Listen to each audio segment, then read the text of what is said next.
구원을 받았는지 알 수 있는 가장 확실한 방법이 있다면 무엇일까요?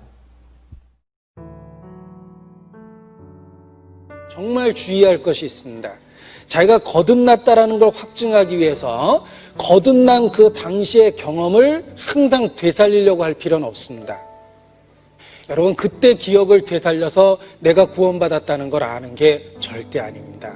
중요한 것은 그때 그날 이후 내가 변했고 변해가고 있고 지금도 그렇다라는 거예요.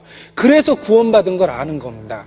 자기가 그날 그때 어떤 경험이 있었는지만 갖고 구원을 확신하려고 하면 그때는 확실했는데 세월이 흐르면서 희미해진 분이 너무 많아요.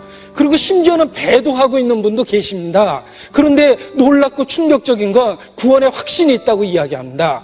교제도 안 나오고 삶도 안 변하고 그때 들었던 진리를 대적하는데 자기는 그때 구원받았다고 그렇게 주장합니다. 그게 어떻게 구원받은 겁니까?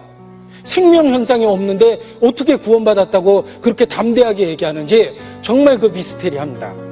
있을 수가 없는 일이에요. 정말 구원받았다면 그때 경험이 중요한 게 아니라 그때부터 무엇이 변했느냐, 그게 중요한 겁니다. 무엇이 변했고 지금 내가 어떤 상태에 있는가, 그 구원받은 그날 이후부터 자기에게 어떤 변화가 있었느냐를 가지고 구원을 확인하고 확증해야 되는 겁니다. 수십 년 전의 기억을 떠올릴 필요도 없습니다. 자기에게 어떤 변화가 있었는지 그 상태를 성경적으로 살펴보는 겁니다.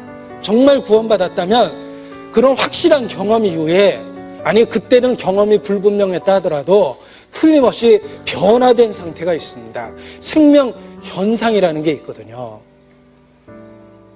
구원받은 날이 중요한 게 아니라 구원받은 이후의 상태가 어떻게 변해왔느냐가 정말 그 사람의 진실성 여부를 확인할 수 있는 시금석입니다. 그러니까 영적인 생명을 얻은 사람의 특징 중에 첫 번째는 말씀에 대한 갈망이 있는 거예요. 그래서 구원을 받았다고 말은 하지만은 하나님 말씀에 대한 갈망이 없으면은요, 그게 거듭났다는 말이 거짓말일 겁니다.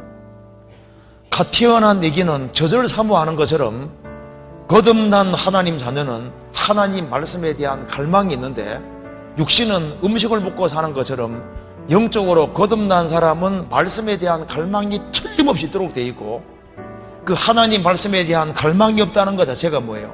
태어나지 않았다는 증거가 되는 거예요. 그래서 구원받았다고 말은 하면서도 성경은 전혀 읽지 않는다, 성경 배우기를 싫어한다, 그게 뭡니까? 그게 생명 없다는 증거인 거예요. 그렇지 않겠습니까? 생명을 얻은 사람은 이게 이제 성경이 귀에 쏙쏙 들어오는 게 신기하다니까요. 그래서 예수님 말씀하시기를 내 양은 내 음성을 들으며 저희는 나를 알며 나를 따르느니라. 주님의 양은 주님의 음성을 알아듣는데 주님 음성이 말씀이잖아요. 그래서 이제 구원받고 나면은 말씀에 대한 갈망이 있도록 되어 있습니다. 그리고 또 한 가지는 이제 구원받은 게 확실하면은 주님의 생명을 얻은 사람은 구원받은 사람을 알아보고, 그리고 구원받은 사람을 사랑하는 힘이 있는 거예요. 그래서 우리가 형제를 사랑함으로 사망에서 옮겨 생명으로 들어간 줄 알거니와 사랑치 아니하는 자는 사망에 거하느니라.